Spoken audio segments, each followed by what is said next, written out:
Bonjour à tous. Eh bien, prenons encore un instant ce matin pour lire et méditer un troisième passage du livre du ciel de Luisa Picaretta.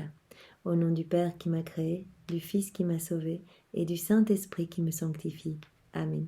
Jésus, je me plonge à nouveau dans ta divine volonté, je m'immerge en toi, je m'identifie à toi, je me remplis de toi et je te supplie de venir toi-même méditer ce nouveau passage que tu nous donnes. Chaque passage est tellement important. Chaque passage, tu as pris le temps de le donner, de l'enseigner à Louisa pour que vraiment ces passages transforment les âmes, les ramènent à toi, les ramènent à leur place d'enfants de Dieu, de propriétaires de tout le royaume. Alors Jésus, nous sommes là. Et nous voulons en savoir plus. Nous voulons que notre âme se laisse façonner, se laisse transformer par tes enseignements divins. Alors, dispose nos cœurs, Jésus, pour que rien ne se perde et que chaque mot que tu as béni puisse produire du fruit pour ta gloire. Viens parler maintenant à travers ma bouche. Envoie-moi ton Esprit Saint, Seigneur. Alors, le passage que nous allons méditer est celui du 8 avril 1918. Alors, c'est quelque chose dont nous avons déjà parlé.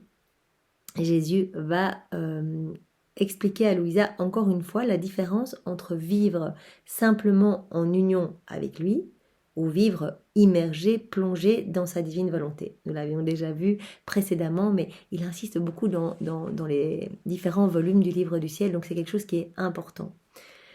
Pendant que je discutais sur ce que signifie vivre dans la divine volonté, quelqu'un émit l'opinion que cela consiste à vivre en union avec Dieu. Donc Louisa parle avec une personne qui dit vivre dans la divine volonté, c'est être c'est vivre en union avec Dieu.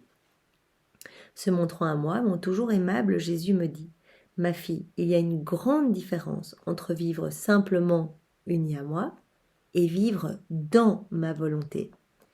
Pendant qu'il disait cela, il tendit le bras vers moi et me dit: viens un moment dans ma volonté et tu vas voir la grande différence. Je me trouvais ainsi en Jésus. Mon petit atome nageait dans la volonté éternelle. Donc Louisa est invitée par Jésus à s'immerger dans la divine volonté et à voir ce qui se passe, au niveau spirituel, ce qui se passe dans la divine volonté. Elle est comme un petit atome qui nage au milieu de cette immense mer de lumière. Comme cette volonté est un acte simple, comportant tous les autres actes, passés, présents et futurs, je pris part à cet acte simple, dans la mesure où cela est possible pour une créature. J'ai même pris part à des actes qui n'existent pas encore et qui existeront à la fin des siècles, et aussi longtemps que Dieu sera Dieu. Pour tout cela, je l'ai aimé, remercié et béni. Donc Louisa est invitée à rentrer, à se plonger dans la divine volonté et à voir vraiment ce qui se passe pour nous l'écrire et que nous comprenions vraiment la différence entre vivre unis avec Dieu ou vivre en Dieu, vivre dans sa divine volonté. Elle rentre dans la divine volonté et elle peut prendre part à des actes du passé, du présent et du futur. Elle dit qu'elle a même pris part à des actes qui n'existent pas encore maintenant et qui auront lieu qu'à la fin des siècles. Et donc vraiment, Louisa comprend que vraiment, en fait, quand on rentre dans la divine volonté, on a accès à tout, en fait. C'est vraiment l'acte est divin et éternel, et donc on peut toucher partout dans le passé, on peut réparer au nom des créatures qui ont existé dans le passé, au nom de celles qui existent actuellement et celles qui existeront dans le futur. On peut donner de l'amour à Jésus dans le passé, dans le présent et le futur. On peut retourner dans le passé et consoler Jésus au moment de ses souffrances, au moment des 24 heures de sa passion. On peut venir se mettre tout près de Marie et vivre chacun des mystères, par exemple du rosaire. Venir tout près, venir profiter de la lumière de l'Esprit Saint au moment du baptême de Jésus, venir au moment de la naissance de Jésus, prendre Jésus dans nos bras et lui offrir l'offrande de nos vies, de nos volontés, etc. en union avec les bergers. On peut vraiment revenir partout dans le temps et c'est ça qui est incroyable. Et on peut prendre toutes les vertus de Jésus et les faire nôtres. On peut demander à Jésus, voilà ta paix, moi je manque de paix, je prends ta paix Jésus, je la mets dans mon cœur et je veux vraiment vivre toute ma vie avec ta paix brûlante dans mon cœur. Je veux prendre le pardon que tu as donné sur la croix, je le prends et je veux vraiment le mettre dans mon cœur pour devenir plus miséricordieuse et je le mets dans tous les cœurs. Je veux prendre la semence de ta divine volonté, je veux la mettre dans tous les esprits pour que tous les hommes s'ouvrent à cette grâce de la vie dans ta divine volonté. On peut vraiment aller partout et tout faire. Il n'y avait aucun acte qui m'échappait, et j'ai pu faire mien l'amour du Père, du Fils et du Saint-Esprit, vu que leur volonté était mienne. Donc dans la divine volonté, on peut faire nôtre tout ce qu'on veut. Donc ici, elle dit, c'est incroyable, j'ai pu prendre l'amour du Père, du Fils et du Saint-Esprit, et je leur ai donné cet amour comme s'il était mien. Donc on peut prendre tout et on peut le réoffrir. C'est pour ça qu'à ce moment-là, on est dans une réciprocité d'amour. Parce que si on offre notre petit amour purement humain, eh bien, voilà, il est teinté de choses conditionnelles, il est teinté vraiment de péché, de noirceur, etc. Mais si on prend l'amour divin de Dieu, du Père, du Saint-Esprit, on prend l'amour de Marie, on prend tous les actes de Jésus qu'il a mis dans la création, dans la rédemption, dans la sanctification, et on réoffre tout ce paquet d'amour complètement divin, avec nos petits je t'aime en prime unis à ce paquet d'amour, eh bien on va vraiment être dans quelque chose de magnifique et on va pouvoir être vraiment dans cette douce harmonie entre le ciel et la terre. On va remettre de l'harmonie entre le ciel et la terre puisque tout ce que l'on fait, on le fait au nom de tous les hommes de tous les temps. Comme j'étais heureuse, eux ils trouvaient un plein contentement en recevant de moi leur propre amour. Mais qui peut tout dire? Il me manque les mots. Donc c'est tellement beau que Louisa ne trouve même plus les mots pour nous l'expliquer.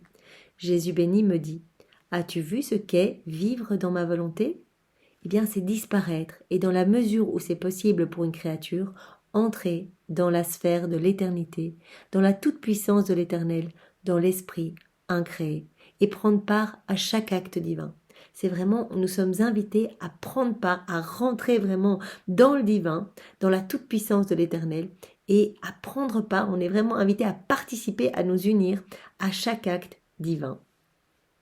C'est vraiment jouir de toutes les qualités divines, alors même que l'on est sur la terre. Donc ça, c'est vraiment incroyable. C'est haïr le mal d'une manière divine. C'est tout couvrir sans s'épuiser, vu que la volonté qui anime l'âme est divine. Puisque c'est la volonté de Dieu qui vient envahir l'âme qui s'abandonne entre ses mains, et bien c'est la volonté de Dieu qui vient agir à travers toutes les actions de cette âme qui s'abandonne, à travers ses mains, ses regards, ses paroles, ses pas, etc. Et donc, elle va commencer à haïr le mal, puisque vraiment le mal va être purifié, les péchés vont être purifiés de son cœur. Et donc, comme la volonté anime l'âme et divine, eh bien, tous ces actes vont être divins et éternels. C'est la sainteté non encore connue sur la terre, c'est la nouvelle sainteté, comme nous en avions déjà parlé, ce sont les saints des derniers temps, toutes ces âmes qui vont s'abandonner entre les mains de Jésus et vivre tout par lui, pour lui et en lui, eh bien ce sont les saints des derniers temps, c'est une sainteté qui est divinisée, donc c'est la différence avec la sainteté ancienne qui est une sainteté humaine, acquise eh bien, à force de bonne volonté, d'exercice des vertus, etc., de mortification, de prière, vraiment de choses magnifiques pour plaire à Jésus. Mais ici, la différence, c'est que c'est Jésus qui agit. Ce n'est plus l'homme qui agit, ce n'est plus la créature qui agit, c'est Jésus qui agit en elle. Et donc évidemment, un acte fait dans la divine volonté vaut beaucoup plus que toute une vie eh bien, de mortification, de prière, une vie vraiment, une sainteté acquise à la force du poignet, entre guillemets. C'est la sainteté non encore connue sur la terre et que je ferai connaître, la plus belle et la plus brillante, qui sera la couronne et l'achèvement de toutes les autres saintetés. C'est super beau. Donc il dit que voilà cette sainteté qu'il nous offre en fait tous. Il n'y a pas de conditions préalables, quel que soit notre état de péché, quelle que soit la noirceur de notre âme. Si nous revenons à Jésus et que nous avons la volonté de vivre dans sa divine volonté, eh bien c'est lui qui fait le boulot. C'est lui qui fait tout. Il vient purifier notre âme, il vient s'installer, il vient agir en nous et il vient transformer nos vies. Il vient vraiment nous donner toutes ses vertus, nous remplir de tout ce qu'il est lui en fait. Donc c'est incroyable et il dit que vraiment cette sorte de sainteté, eh bien, couronne toutes les autres sortes de sainteté. C'est l'achèvement de toutes les autres sortes de sainteté. Par contre, celui qui vit simplement uni à moi ne disparaît pas. Donc il n'y a pas de fusion, en fait, qu'on vit juste uni à Dieu, qu'on essaye de lui plaire par voilà, des actes vertueux. Eh bien, il n'y a pas cette unité, il n'y a pas cette fusion, il n'y a pas cette immersion dans la divine volonté de Jésus. Deux êtres sont ensemble. Il y a la créature et il y a Dieu en face. Et la créature essaye de plaire à Dieu. Mais ils ne sont pas fondus en un seul. Quiconque ne disparaît pas ne peut entrer dans la sphère de l'éternité pour prendre part à tous les actes divins. Donc le Seigneur nous appelle à disparaître à nous-mêmes, à mourir à nous-mêmes, à faire mourir notre volonté propre, à nous débarrasser de notre volonté propre. Alors tout seul, nous sommes tellement faibles que nous n'y arriverons pas. C'est une grâce que nous devons demander. Et si nous la demandons tous les jours, le Seigneur nous la donnera et c'est lui-même qui nous dépouillera des choses du monde, qui nous dépouillera de notre orgueil, de notre ego, de notre volonté propre et qui viendra prendre toute la place et illuminer toute notre vie de telle sorte que sa lumière éclairera toutes les âmes autour de nous, éclairera les actes passés, présents et futurs, etc. Donc vraiment le Seigneur nous appelle à devenir des instruments entre ses mains. Alors qu'attendons-nous quoi? Demandons-lui une fois de plus cette grâce de la divine volonté et offrons-nous, mais de manière constante, comme nous l'avons vu dans le passage précédent. C'est vraiment la persévérance dans notre demande, la constance dans notre demande, dans notre envie de vivre dans la divine volonté. Vraiment, au plus nous allons lire, au plus nous allons désirer, au plus nous allons demander. Et à chaque fois que nous demandons, Jésus purifie un peu plus, prend un peu plus de place et agit. Et à chaque acte fait dans la divine volonté, il donne un peu plus de sainteté, il donne un peu plus de ses vertus, il donne un peu plus de sa lumière. Et il y a de plus en plus de lumière. Donc c'est incroyable et nous devons persévérer parce que c'est la clé. C'est vraiment la clé. La constance permet à Jésus de travailler en profondeur et de s'établir de manière stable dans un cœur qui va devenir pour lui un refuge, un tabernacle d'amour et de consolation. Il nous appelle tous à cela. Il y a vraiment, même si on se sent indigne, ça c'est vraiment le travail du diable qui essaye de nous faire croire que voilà, nous sommes trop pécheurs, trop ci, trop là, c'est pas possible, ça va être trop compliqué, je comprendrai pas les 36 volumes, etc. Peu importe, le Seigneur fait le boulot. En fait, on doit juste se dire que il n'a pas besoin, de voilà, de notre esprit, non. En fait, il veut juste. Il ne nous demande même pas de réfléchir. Il nous dit, voilà, c'est moi-même qui viendrai lire ces passages en vous. C'est moi-même qui viendrai les méditer. C'est moi-même qui vais disposer votre cœur, votre intelligence. C'est moi-même qui opérerai cette purification. C'est moi-même qui mettrai le désir de la sainteté, de vous rapprocher de moi. C'est moi-même qui vous donnerai cette envie de ne vivre qu'immergé en moi, qu'uni en moi et vraiment qui vous donnerai, je vous redonnerai cette ressemblance que vous avez perdue. Donc, ne nous inquiétons pas. Et la seule chose à faire, c'est de nous abandonner. Donc voilà, quiconque ne disparaît pas ne peut entrer dans la sphère de l'éternité. Donc on doit vraiment disparaître à nous-mêmes et demander cette grâce.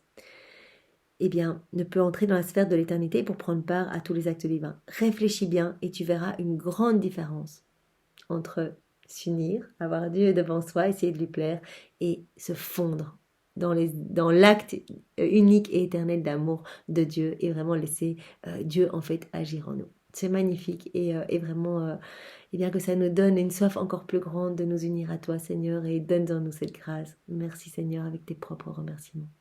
Au nom du Père et du Fils et du Saint-Esprit. Amen. Soyez tous bénis, passez une belle journée. Au revoir.